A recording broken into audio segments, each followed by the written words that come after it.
Tu es prête? Oui. Ok. Donc ce soir, on est en compagnie de Nathalie Boileau, Oui. qui vient nous présenter son deuxième spectacle qui s'intitule... Nathalie Boileau donne tout, sauf la recette. Alors, c'est la recette de il du faut bien voir le succès. spectacle. Oui, non, c'est pas la recette de comment devenir riche, c'est pas une recette de cuisine, c'est pas une recette de... Non, il faut bien voir le spectacle. Voilà, c'est une surprise. C'est une surprise.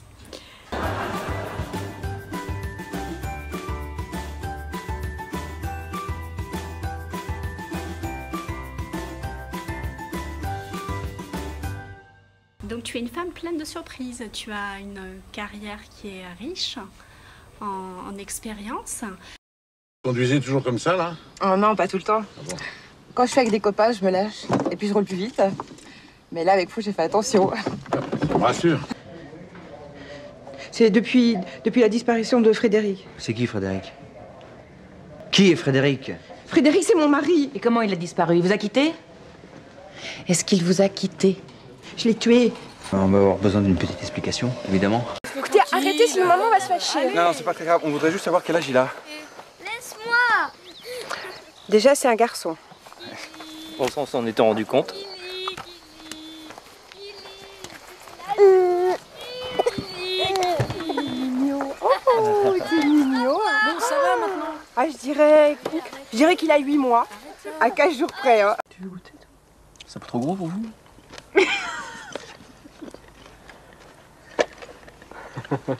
Bon alors, ça s'écrase bien sous la dent. Il faut mâcher un petit moment parce que c'est quand même assez charnu. Escalope à la crème aux champignons. Ah, t'as un petit goût de champignons. C'est drôlement bon. Ça fait un peu, c'est vrai que ça fait des palpitations de cœur un petit peu, mais je suis très heureuse d'être là ce soir. Dans tes yeux, sur tes mots, dans ton front, je savais que c'était toi. Les doigts ravagés par la nicotine. Ça tente. Pas que je sache. Comment tu as commencé? Comment tu as décidé de monter sur scène? En fait, je fais de la danse depuis toute petite et c'est en faisant de la danse que j'ai découvert le théâtre. Et puis, tout s'est passé assez vite parce que je suis allée à Avignon, j'ai découvert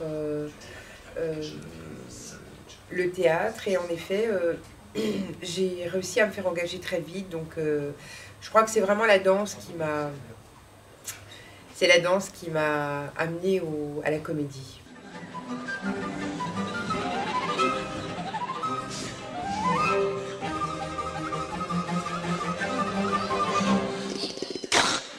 D'accord, c'est le point de départ.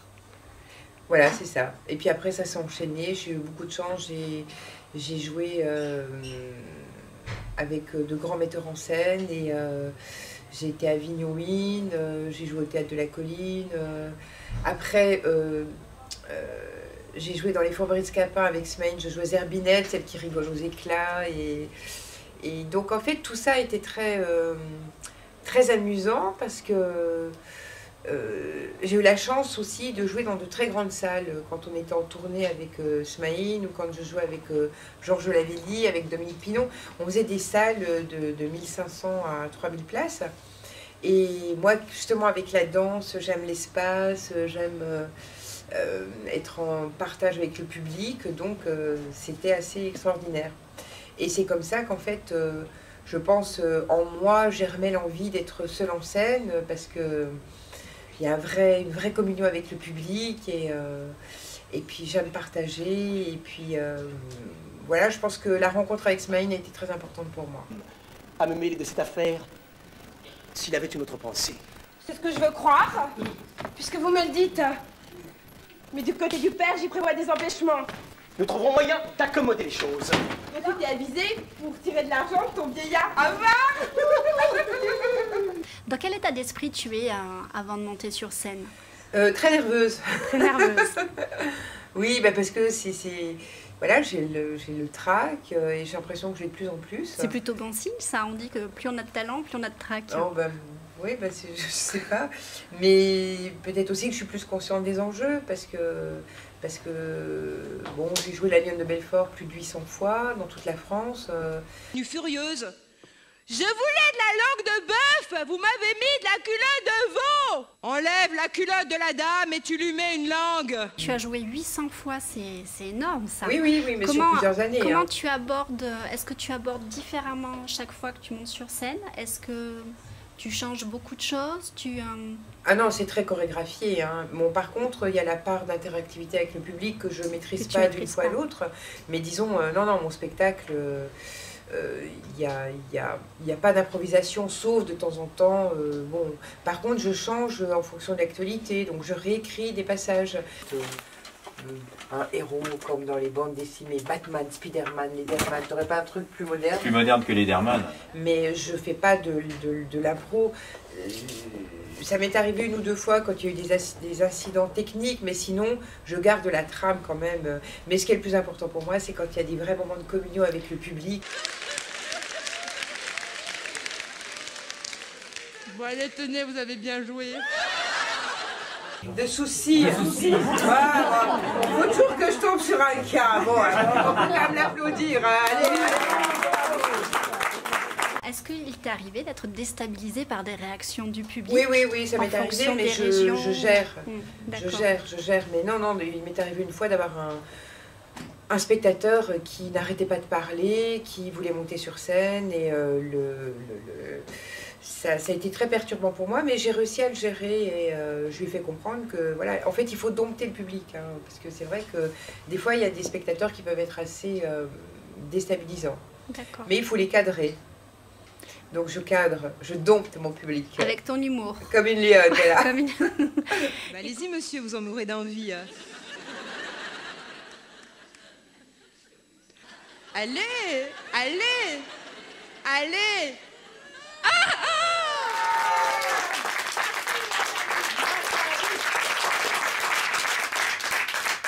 C'est pas trop, non? Ça fait pas surjouer?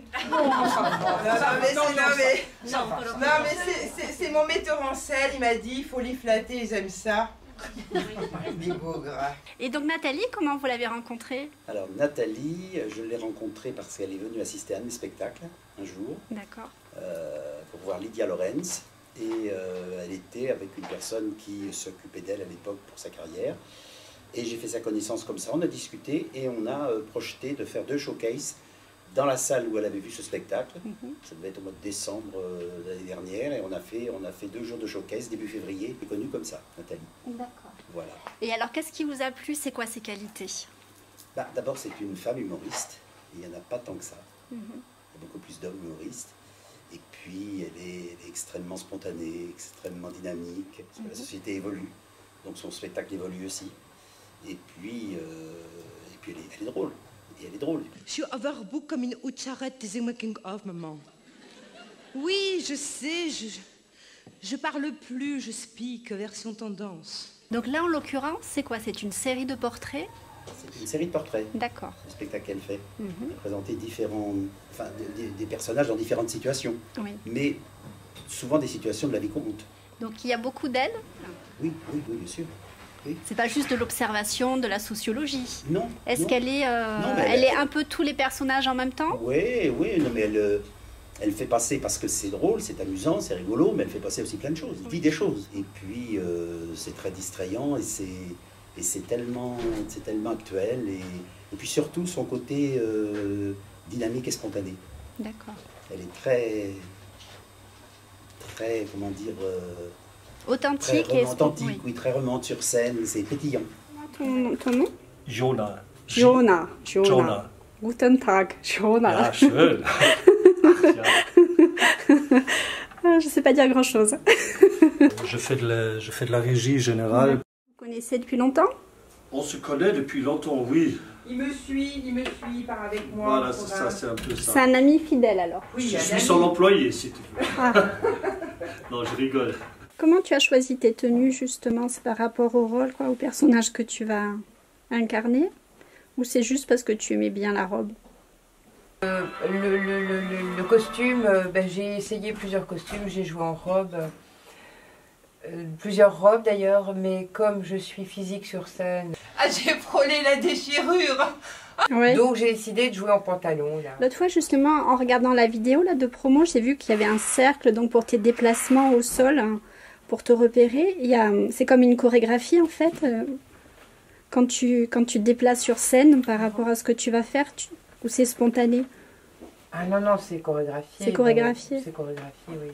Donc c'est quand même physique. J'ai vu à un moment, tu te jetais par terre. Oui, c'est physique. C'est pour ça que je suis déjà fatiguée avant de commencer. Tu fais du sport, tu as des activités en oui, dehors? Oui, je fais de la danse, oui. Beaucoup de danse. Alors ça m'intéresse. Tu fais partie de la danse classique, c'est ça? Oui, j'ai commencé la danse, j'avais 4 ans, et puis j'ai fait beaucoup de classiques. Après, j'ai fait du moderne contemporain, du jazz. Et j'en ai fait beaucoup. Donc, tu avais déjà une expérience de la scène à travers la danse? Oui. D'ailleurs, j'aurais bien aimé être une grande danseuse, mais en danse, si t'es pas dans les grandes écoles toutes petites, c'est compliqué. Tu continues à danser? Oui, je continue là, un petit peu moins parce que je me suis blessée au ski. D'ailleurs, c'est un peu compliqué pour mon spectacle parce que je me suis cassé des petits os dans le genou. Ça là, tu nais quand? Le 1er avril. Donc tu es une blague vivante. Je suis une... Ouais. Et je voulais pas sortir, vous avez compris, c'est galère dehors. Comment naît un sketch? Ça part de quoi? Là, moi, surtout pour ce nouveau spectacle, je voulais parler du monde dans lequel on vit, où tout va trop vite.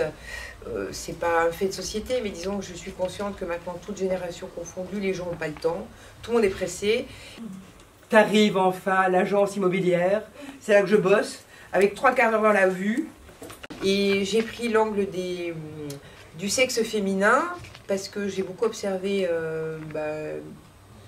des amis, des collègues, et j'ai décidé de parler du quotidien. Je tourne tout en dérision, je transcende ça par la danse, par un humour qui n'est pas vulgaire, parce que j'aime pas trop la vulgarité. Et pour moi, vraiment, ce qui est important, c'est de partager avec le public.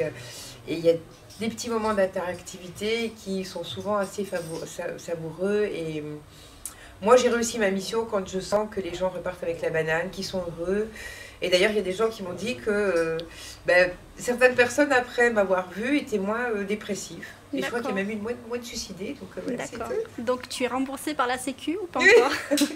On peut voir ça comme ça. En tout cas, tu dis qu'on ne prend plus le temps de vivre, que tout va trop vite, qu'on est... Qu'est-ce qui te fait rêver, toi? J'ai de la chance, je voyage beaucoup. Je vais souvent en Asie, de temps en temps aux États-Unis, donc c'est vrai que quand je suis en voyage, mais maintenant je commence à voyager, à travailler aussi un peu dans mes voyages. Ce qui me fait plaisir, la danse, puisque je continue à danser. Là, c'est pour moi, c'est le must du must. Et j'aime beaucoup aussi, j'aime la nature. Donc j'essaye de... Des façons de te ressourcer, le voyage, la danse. Le voyage, le voyage, la danse. Et puis j'aime les gens, j'adore aller au cinéma, mais malheureusement il y a des films que je loupe parce que ça prend du temps d'aller au cinéma. Bien sûr. Donc ton spectacle, c'est quand même une série de portraits un petit peu sur les femmes, sur les moments de la vie d'une femme. Oui, je parle surtout du quotidien, mais les hommes adorent parce qu'ils s'y retrouvent aussi. D'ailleurs, ils m'ont dit, c'est dingue comment vous parlez bien de nos copines. Mon père est venu me voir beaucoup dans mes solos. En fait, mes parents étaient complètement hallucinés de mon ascension. Parce que moi, c'est ce que je voulais te demander justement dans mes questions. Tu as décidé de faire de la comédie. Donc, au départ, tu as fait des études. Oui, j'ai fait, mais j'étais très rapide parce que à 22 ans et demi, j'avais tous mes diplômes en fait. Un DESS de psycho, un diplôme de l'Institut français de presse, un DEA. Mais tu me fais du souci. Mais t'avais une carrière toute tracée entre la bière et la saucisse. Bon. Oui, j'étais impressionnée, j'ai vu. Oui, mais je pense qu'un jour, mon père, il m'a dit, mais tu as un problème avec la concentration, parce que j'ai tellement d'énergie, tellement de vie en moi. C'est moi, mademoiselle Anne de Belfort.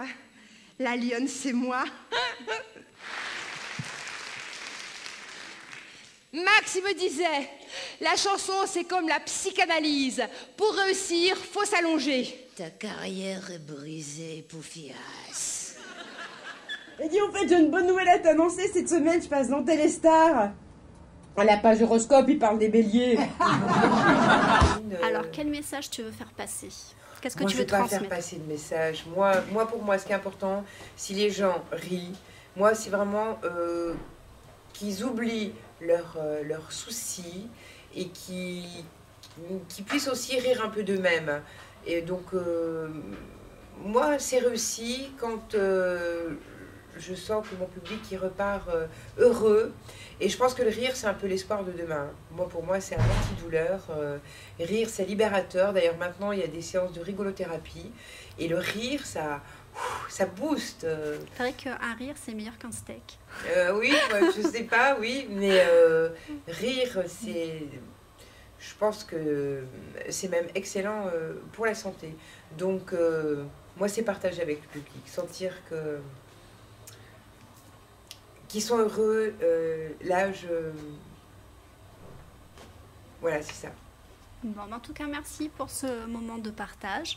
Merci de nous faire rire parce qu'on en a vraiment besoin. Oui, je crois qu'on en a besoin, surtout en ce moment, vu ce qui se passe. Et puis, bon, je vous dis, les hommes adorent et les femmes raffolent. Donc ça, c'est tout un programme. Hein. Et il y a des enfants qui sont venus aussi. Et comme je fais le clown et tout, c'est tout public, en fait.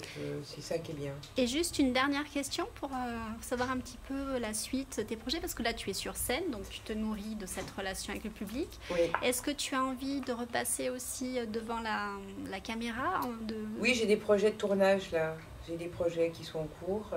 Mais ma tournée continue. Je vais jouer d'ailleurs dans le sud. Je vais être à côté de Saint-Tropez en avril 2020. D'accord. Et puis j'ai des projets de peut-être Marseille. Nous, on t'attend là-bas. Ça serait bien que tu viennes. Ah ben oui, oui. Parce que j'ai des amis spontanément qui me disent « c'est dommage ». Oui, oui. Ouais. Oui, non mais je vais venir dans le sud. Je vais venir. Ça va commencer par Saint-Tropez, à côté de Saint-Tropez. Et il y a des projets en cours.